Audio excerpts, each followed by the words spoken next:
Welcome back mga kababayan sa aking YouTube channel. At ngayon nga ay may mga kababayan tayo na nagtatanong, kasi nga ako nga naman nagtatrabaho dito sa South Korea, siyempre may pundar na ako. At yun nga yung tinatanong nila na kung ano nga ba daw yung naipundar ko dito sa loob. Magsi 7 years na ako nagtatrabaho dito mga kabayan sa South Korea.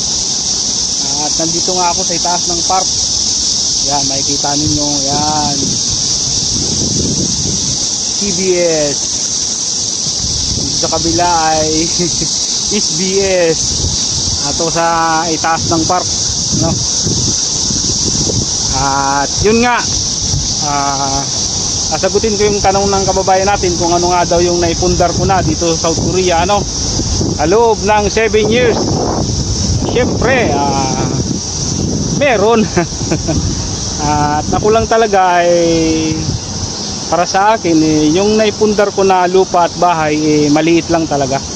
Saka ayaw ko talaga ng malaking bahay. At yung asawa ko nga pareho lang din naman kami ng gusto. Ayaw din niya ng malaking bahay, ano. At sabi ko nga medyo maliit lang yung bahay namin, bakit di namin palagyan ng second floor? Ayaw din ng asawa ko. At gusto nga niya yung kahit maliit lang, basta may matirahan lang kami. At yun nga, tapos nakabili ako ng lupa sa Cavite din. Malapit lang din dun sa bahay namin na tinitirhan ng anak ko, asawa ko. At yun nga 200 square meter. Ang bala ko talaga doon pag natapos na yung kontrata ko dito papatayuan ko ng paupahan. Yun lang talaga yung yun talaga yung pinakaplano ko. Kaya ako bumili ng lupa na ganoon, 200 square meter. At ang bala ko nga doon ay paupahan, tapos yung 100 square meter gagawin kong bahay namin. At yung 100 square meter nga paupahan naman.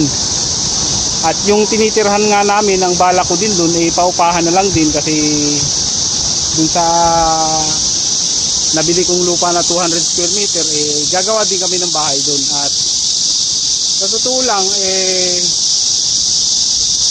may nabili pa rin akong lupa sa Palawan, sa probinsya ng asawa ko.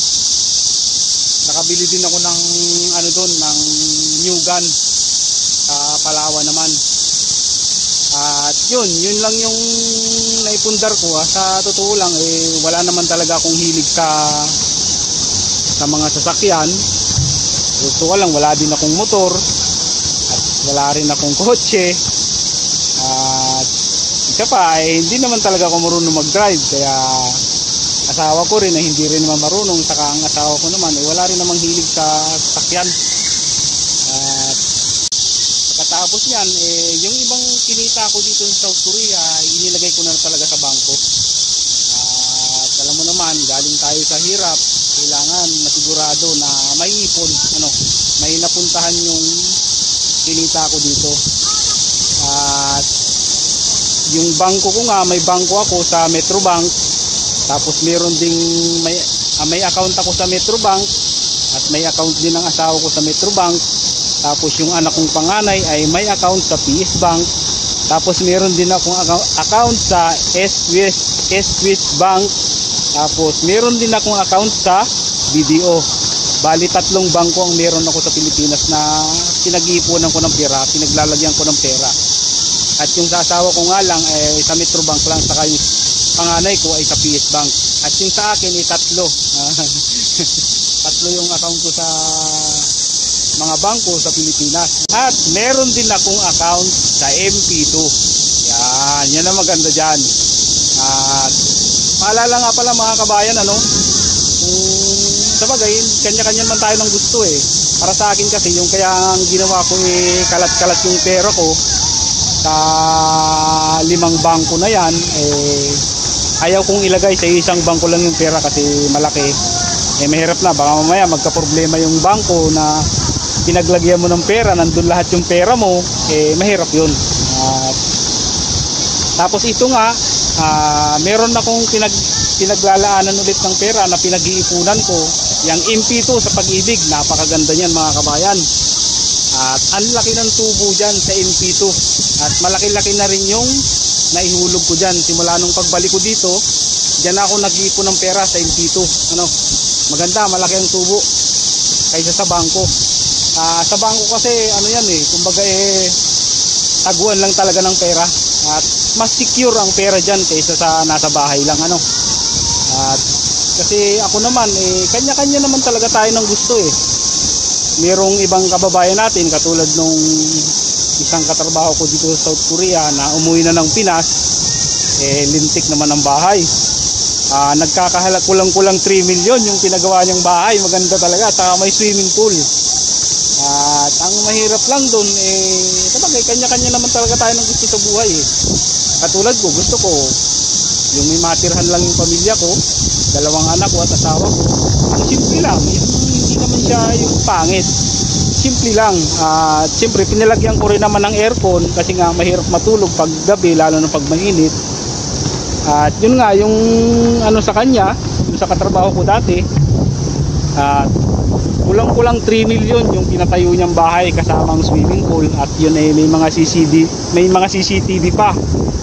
At ang nga lang sa kanya nung umuwi siya, yung benefits lang niya.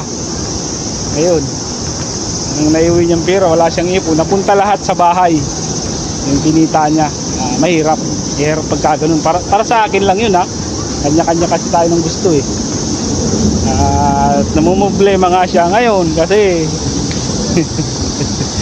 maliliit pa rin ang mga anak. Nag-iisip siya kung saan siya kukuha ng pampaaral sa mga anak niya, di ba? At yun yung pinoproblema niya ngayon. Ang alam ko, nag-a-apply ngayon sa Poland. Yun, ewan ko, sana makaalis din ulit siya para naman may maitustos siya sa pag-aaral ng mga anak niya. Ang number 1 na iniisip ko kasi, kaya ako nag-iipon ng pera sa bangko, yung pag-aaral ng 2 anak ko. Kasi yung anak kong panganay na babae ay 15 years old pa lang, at yung bunso ko ay 6 years old pa lang. At yun yung pinag-iipunan ko talaga, yung pag-aaral nila. Kasi gusto ko talaga silang makatapos ng college. At ayaw ko rin namang matulad sila sa akin na high school lang natapos, muntik pang di makatapos. Pero nakarating naman dito sa South Korea, di ba? Pero ang importante pa rin talaga may matapos ka. Katulad ko, nandito ako ngayon sa South Korea. Pag natapos yung kontrata ko dito, pag uwi ko ng Pilipinas, hindi ko pa alam talaga yung gagawin ko. Ang pinaka sigurado ko lang talaga na gagawin ko pag uwi ko ng Pilipinas, magpapatayo ako ng paupahan. Yun pa lang yung naiisip ko. Bahala na pag yung natapos yung paupahan, bahala na kung anong gagawin, kung magbinegosyo o magtatrabaho ulit sa pabrika. Pero hindi na ako matatanggap sa pabrika, overage na ako. Kasi pag natapos yung kontrata ko dito, 49 years old na ako. At hindi na rin pwedeng mag-apply sa ibang bansa. At ang asawa ko nga, ang pinaglilibangan sa Pilipinas, nagka-cash out siya sa GCash. At nagtitinda rin siya ng yelo. Tapos nag-aasikaso ng mga anak namin pagpapasok sa eskwelahan. Ayun, yun yung pinagkakaabalahan niya. At syempre kanya-kanya din talaga tayo ng gusto. At wala namang dyan kung syempre pera mo yan, pinaghirapan mo yan, bahala ka kung anong gusto mo dyan. At syempre hindi ko na rin sasabihin kung magkano ba yung nakalagay na pera sa mga bangko na yan. Pinagdepositohan ko ng ibang kinita ko dito sa South Korea. Ang masasabi ko lang, syempre malaki naman yung nailagay kong na pera dyan sa mga bangko na yan. Pinalat-kalat ko lang kasi mahirap yung sa isang bangko lang. At yan lang mga kabayan, at iba-iba talaga tayo ng gusto. At iba-iba tayo ng gusto sa buhay. At iba-iba din tayo ng gustong ipundar. Yan lang muna sa ngayon mga kabayan. Maraming salamat sa panonood at sana may natutunan kayo sa video ko ngayon. At magkita-kita ulit tayo sa susunod ko na upload ng video.